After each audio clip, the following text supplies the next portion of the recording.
Hello, welcome to another installment of Comparative Reasoning. I'm your host, Cedric Kennedy, and today we'll be talking about Trump's racist plea and his soon lies. So look, yeah, everyone's aware by now of the racist tweet that Donald Trump put out there, you know. So look, I'm going to go ahead and play that video right now. So everyone, you can take a listen while the vacuum cleaner goes in the background. So, yeah. Well, here goes. So, wait. I gotta find my dang thing. I got thrown off my game. Here we go. Look at the screen now. Where's your white hood? Where's your white hood? Racist. Yeah, you got it, you. White power. Yeah, there you go. White power. You hear that? So, yeah. As it says, thank you to the great people of the villages, which location, place. The radical left do nothing. Democrats will fail in the fall. Well, will fall in the fall. Okay. Corrupt Joe is shot. See you soon. Okay. And then the guy goes, yeah, white power, and people they might try to conflate that one, and yeah, he was agreeing. Nope, basically he's like, yeah, there you go, there's the admittance right there.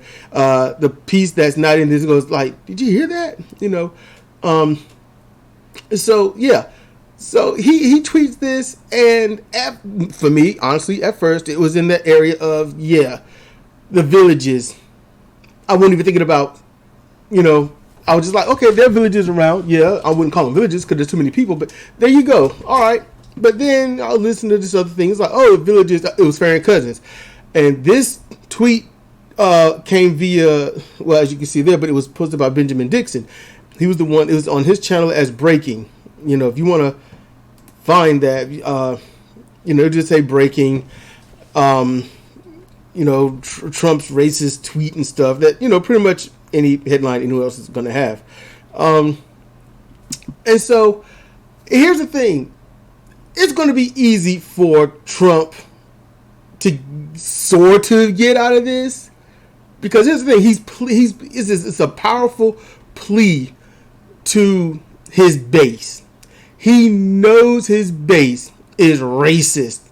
He knows that a third of this country is racist. Like, proven. And out of that, I would say half of that is probably those, yeah, we're racist, and that's just, yeah. But you don't go out trying to prove it, we just are. And you got half of that are ones like, no, we're going out there by every stretch of the imagination, and we're going to show exactly who and what we are and who and what we hate. That he's pleading to those people. Those are ones he's like, vote for me, because those people will go out and vote. They will. But don't you find it just as messed up? Because this gets into the mind of a racist, of an egotistical maniac, of somebody that can't understand or doesn't want to understand or has never been taught to understand, hoisted by your own petard. Someone that doesn't understand compare and contrast. Somebody that doesn't have empathy or care about empathy. Someone that only cares about their ratings, their appearance, their authority. Literally, while these people are out here being radical in the sense that they use it, that politicians use radical, all right? Literally, they're not using it right in the first place. But saying that the radical left do nothing, Democrats. Wow. So think about this on this picture. What you saying, man? What you saying? So the Democrat, that would be the guy that's like, where's your hood at? Where's your hood? That would be that guy in the blue shirt on the right side of the screen. That's who that would be. He would be the radical left then. And they're doing nothing. So are you saying that the radical left don't stop racism and that's why they lose? Is that what you're saying? Think about that. If the radicals are the one that's like, going out there and doing crazy stuff, then, literally, that's like the toilet calling the porcelain white.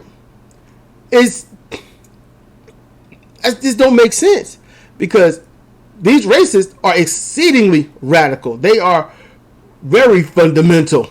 Ain't nothing fun, but it's definitely mental. And what Trump is going to do to get out of this, because most likely he's going to get called out on it. It's a Twitter storm. It's a media storm. Yes, I get it. Normally I would give it about 3 or 4 days before I even say anything. Sometimes a week, because I just want to wait for it all to die down.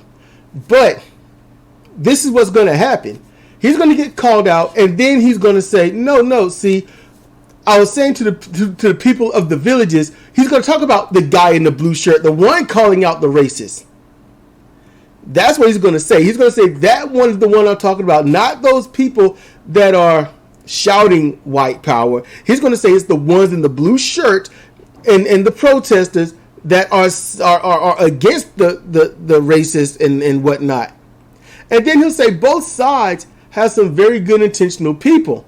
Or, you can't demonize both sides, but definitely there is a problem in the villages and the rest of the nation, and we ought to do something about it, But we got good people fighting the good fight. It's going to be so vague. It's going to be so full of crap.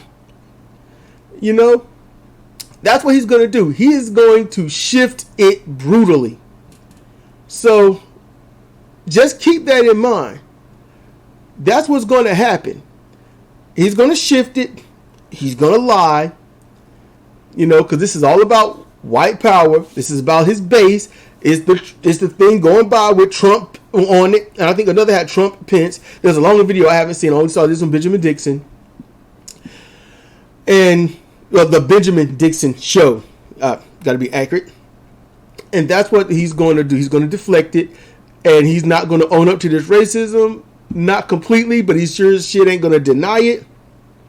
He's going to try to side with the protesters, although Trump has a lengthy laundry list of being anti-protester. First they were thugs and looters and hooligans when it was just black people. When white people got involved, then it turned into their protesters. That's what happened. Trump can't hide his racism. So he might as well just go out there and say, racists, vote for me because I know the others won't. You win the Bible Belt, you pretty much win the election. That's usually how it goes.